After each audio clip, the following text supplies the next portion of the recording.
Muy buenos días, familia. Aquí seguimos un día más para compartir la palabra del Señor, siendo fieles cada mañana al estudio de la palabra del Señor, dedicándole unos minutitos, 6, 7, 8 minutos nada más por la mañana a la palabra del Señor, a buscar de la presencia de Dios a través de su palabra, a través de la oración. Si lo haces a través de estos devocionales, estupendo. Si lo haces a través de estudios tuyos personales o de otros devocionales, perfecto. Lo importante es dedicar la mañana al Señor, los primeros minutos del día al Señor, las primicias, que es lo que le gusta al Señor, la primogenitura, entregarle al Señor las primeras palabras, los primeros pensamientos, los primeros minutos del día, dárselos al Señor. Y dice la palabra de Dios en el Evangelio de Jesús, narrado por Mateo, en el capítulo 1, versículo 18, que es el único versículo que vamos a tratar en esta mañana, dice así: El nacimiento de Jesucristo fue así, dice Mateo. Estando desposada María, su madre, con José, antes de que se juntasen, se halló que había concebido del Espíritu Santo. En muy pocas ocasiones el mundo entero, o prácticamente el mundo entero, se pone de acuerdo para celebrar unánimamente algo. Y una de esas pocas ocasiones es la Navidad. Literalmente miles de millones de personas en todo el mundo celebran la Navidad. Pero ¿qué es la Navidad? La Navidad es el recordatorio de que Jesús nació. Y aunque sí, nosotros tenemos claro, bíblicamente hablando, que Jesús no nació un 25 de diciembre, es que me lo dicen por activa y por pasiva. Pero aún así, también nos unimos para recordar que Jesús nació.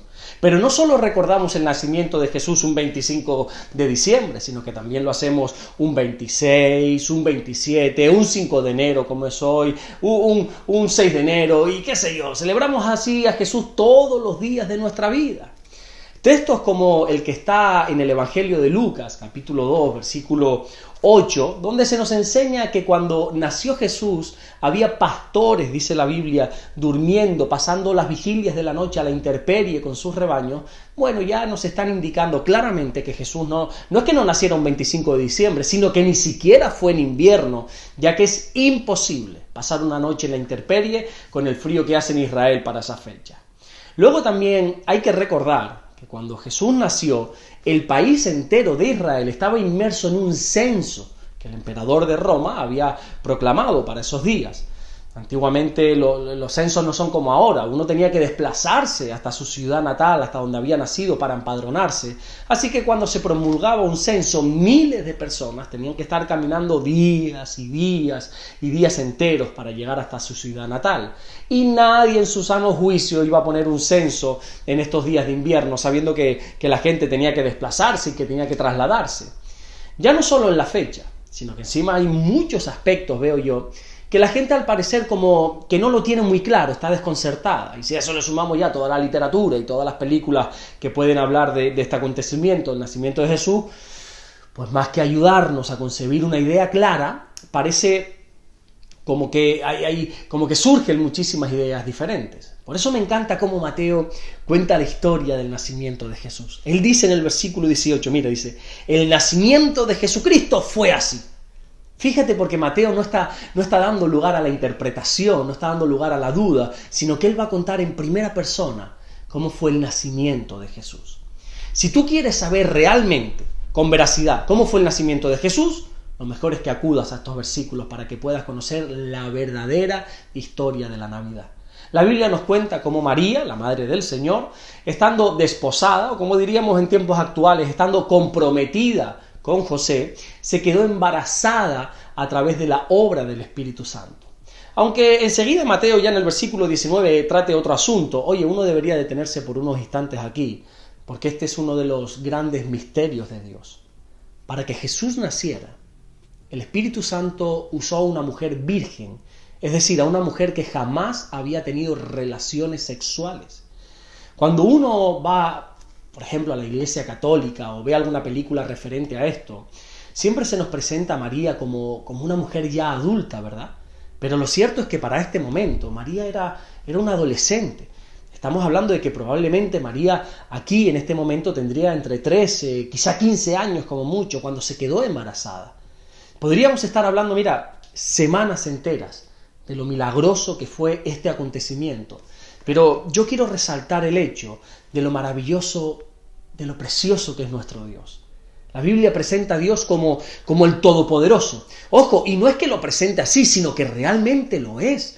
Dios es el Shaddai, el Todopoderoso, el que todo lo puede, el que nada imposible hay para Él. Él es el Alfa, Él es el Omega, Él es el Rey de Reyes, Señor de Señores, Él es el Creador de todo el universo. Y así podríamos seguir un largo y largo rato, pero con todo ese poder y con toda esa divinidad, nuestro Dios se hizo tan vulnerable que se introdujo en el pequeño vientre de una mujer.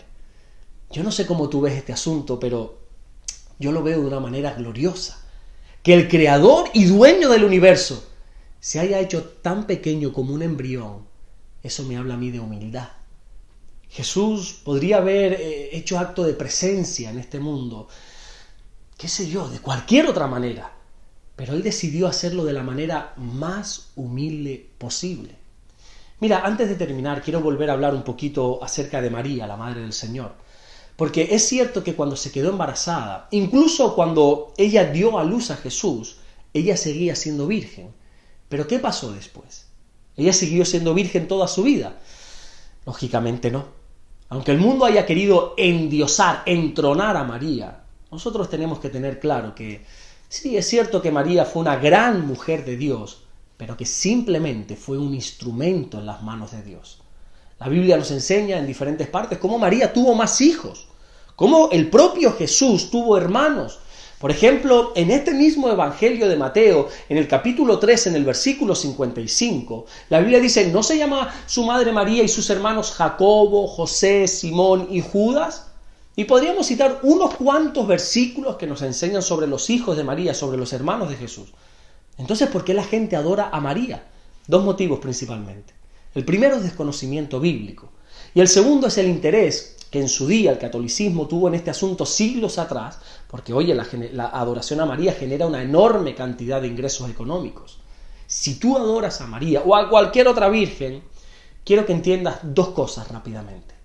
Lo primero es que, aunque tú lo hagas con tu mejor intención, aunque dentro de ti haya un buen deseo hacia Dios, tienes que entender que no estás agradando a Dios haciendo eso, ya que Jesús mismo dijo en Mateo capítulo 4 versículo 10, al Señor tu Dios adorarás y a Él solo servirás. Nuestra adoración solo tiene que ser a Dios. Y por otra parte, para terminar, ya que por lo menos aquí hoy en España celebramos lo que conocemos como el Día de los Reyes Magos, cuando estos sabios de Oriente llegaron a ver a Jesús, allí estaba María. Pero sin embargo, ¿qué dice la Biblia? La Biblia nos enseña cómo estos sabios de Oriente solo se postraron y solo adoraron a Jesús, nunca a María. No hay ni un solo caso en toda la Biblia de adoración hacia María. Así que por favor, simplemente es cuestión de usar la lógica en este asunto. Al Señor tu Dios adorarás y a Él solo servirás. La adoración única y exclusivamente es al Señor. Ni a su madre, ni a sus hermanos, ni a los discípulos, ni a ninguna otra cosa creada en los cielos, en la tierra, ni debajo de la tierra. Nuestra adoración es solamente al Señor. Es cierto que María fue una gran mujer de Dios.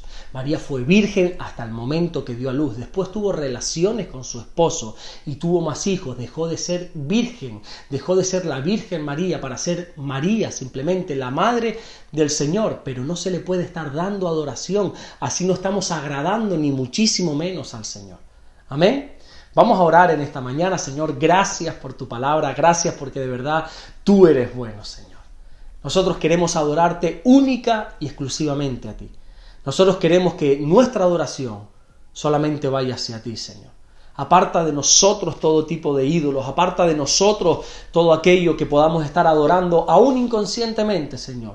Nosotros queremos adorarte solamente a ti. Gracias porque tú eres bueno, gracias porque tu misericordia está con nosotros cada día, Señor.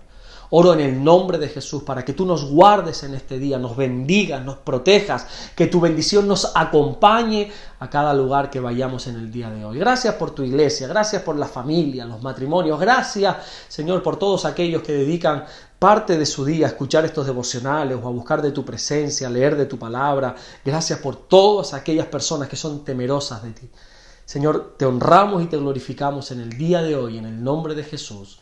Amén. Que Dios te bendiga. Nos vemos ya mañana viernes, Dios mediante, si así Dios nos lo permite, para seguir compartiendo lo que el Evangelio de Mateo nos está contando. Dios te bendiga.